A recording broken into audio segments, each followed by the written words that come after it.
Salut! Dans cette vidéo, je vais t'expliquer comment réaliser un massage cardiaque. C'est un geste très important que n'importe qui devrait savoir faire et que tu pourrais éventuellement être amené à réaliser sur un proche, voire même sur un inconnu. Donc sois bien attentif. Allez, c'est parti, on perd pas de temps, go!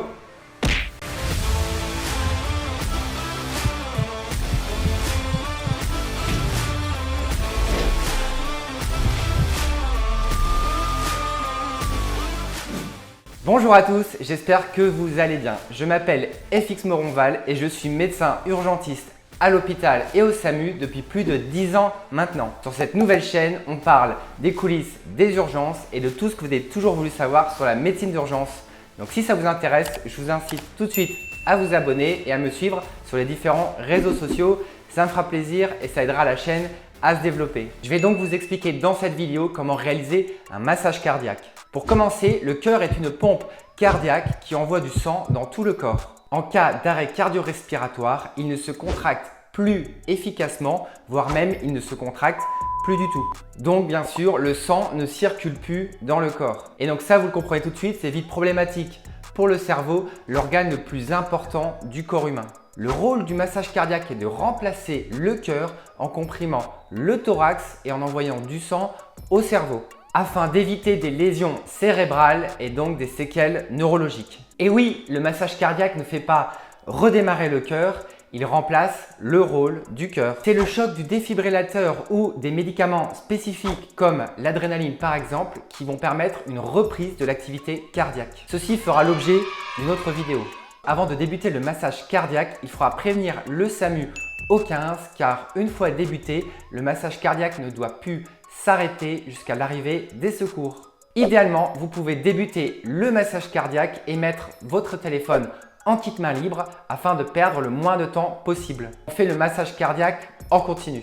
Et oui, le bouche à bouche n'est plus indispensable à la réanimation initiale car il faisait perdre trop de temps à la réanimation et souvent peu efficace quand on n'a pas l'habitude de le pratiquer. Souvent, lorsqu'on sait pratiquer, c'est qu'on est formé régulièrement au premier secours, voire même qu'on est secouriste et donc souvent on a déjà du matériel à disposition comme un ballon insufflateur qui permet de faire ces insufflations. Bref, au début, le principal est que le sang circule jusqu'au niveau du cerveau. Il est donc important pour le grand public de se concentrer vraiment sur le massage cardiaque. Pour comprimer le thorax, il faut déjà que le corps soit sur une surface dure. Le sol, le carrelage, le macadam, la moquette. On évite de masser sur un lit car le massage cardiaque est moins efficace. Dans ce cas-là, il faudra mettre la personne au sol le plus vite possible. À l'hôpital, il est possible de débuter un massage cardiaque sur un lit car nous avons du matériel dans le chariot d'urgence qui s'appelle un plan dur que l'on peut placer entre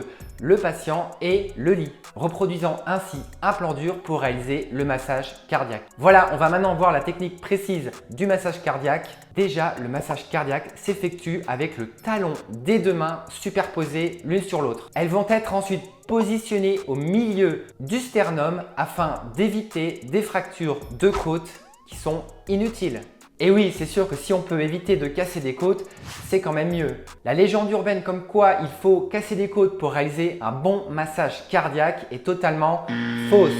Une fois les mains positionnées, vous mettez les coudes bien tendus, verrouillés et les épaules au-dessus du patient afin d'utiliser le poids des épaules car le thorax doit s'enfoncer de 5 à 6 cm.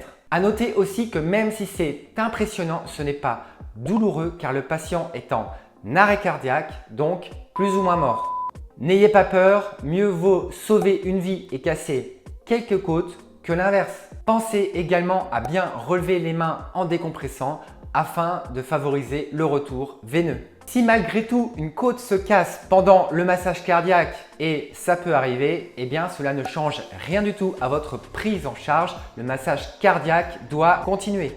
Il ne faut pas s'arrêter et poursuivre le massage jusqu'à l'arrivée des secours. Voilà, j'en profite juste pour vous demander si vous avez des questions. Surtout, n'hésitez pas à me les poser en commentaire, j'y répondrai bien naturellement. Ensuite, pour le rythme, il faut masser à une fréquence d'environ 100 à 120 battements par minute. Vous connaissez probablement des chansons qui sont connues pour favoriser cette imprégnation du rythme cardiaque. Il y a la plus connue, les Bee Gees avec Staying Alive. Non, hein, comptez pas là-dessus, je ne vais pas chanter, c'est même pas la peine.